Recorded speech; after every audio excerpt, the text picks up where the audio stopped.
Aquí estamos de vuelta, como cada día, para compartir con ustedes la palabra de Dios. Prepare su corazón, prepare su alma, prepárese, porque Dios siempre tiene una palabra para ministrar poderosamente en nuestras vidas. Estamos con el libro de Primera de Samuel. ¿Qué no estamos aprendiendo con este libro de la vida de Saúl, ¿no? De cómo empezó al principio tan bien, cómo iba el chico espectacular, pero lamentablemente su impaciencia lo hizo fallar delante de Dios. Pero vamos a leer en Primera de Samuel capítulo 14, desde el versículo 24 al versículo 35. Dice así: Saúl proclama ayuno neciamente.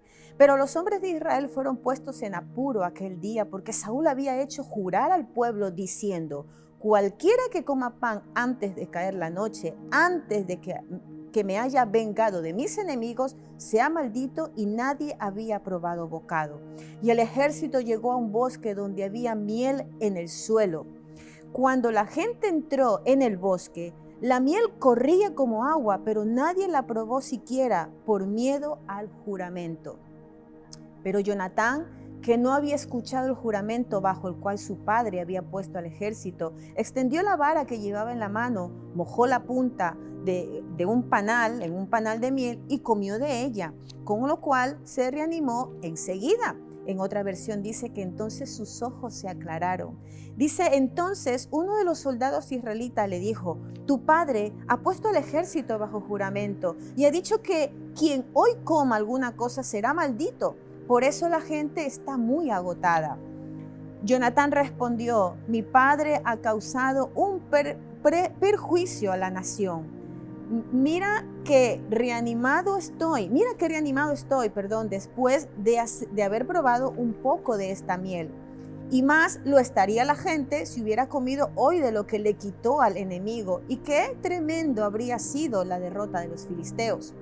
Aquel día los israelitas derrotaron a los filisteos, luchando desde Micmas hasta Ayalón, pero el ejército estaba muy agotado. Dice: así que finalmente se lanzó sobre lo que se había quitado al enemigo, y tomando ovejas, vacas y becerros, los degollaron en el suelo y comieron la carne con sangre y todo. Pero algunos fueron a decirle a Saúl: la gente está pecando contra el Señor porque están comiendo carne con sangre. Entonces Saúl salió y dijo: son ustedes unos traidores, tráiganme hasta aquí rodando una piedra grande. Además, hablen con la gente y díganles que cada uno me traiga aquí su toro o su oveja, para que ustedes los degollen y coman. Y no pequen contra el Señor comiendo carne con sangre. Esa misma noche, cada uno llevó personalmente su toro y lo degollaron allí. Saúl, por su parte, construyó un altar al Señor, que fue el primero que le dedicó. Vaya palabra la de hoy. Interesante. Fíjense que después de la victoria que Dios les había dado al pueblo de Israel de mano del hijo de Saúl, de Jonatán, Saúl desanima al pueblo con una decisión de verdad necia y obstinada.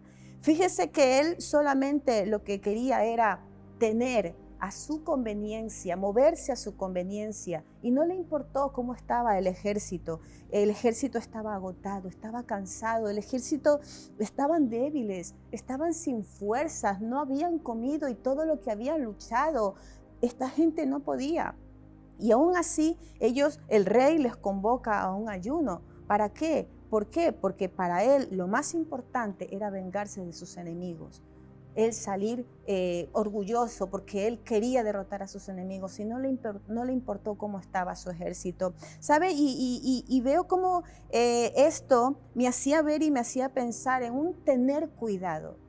Tener cuidado con lo que yo quiero sin tener en cuenta, número uno, si es la voluntad de Dios. Y número dos, que a veces tomamos decisiones tan precipitadas, tan llenas de orgullo y de egoísmo. ¿Por qué? Porque quiero que se haga como yo deseo, como a mí me apetece, sin importar perjudicar a los demás. Y esto se aplica, de hecho, en todo. Se aplica en el trabajo, se aplica en la casa, se aplica en la iglesia, se aplica a tu liderazgo. Yo no puedo proponer algo si primero no lo consulto con Dios.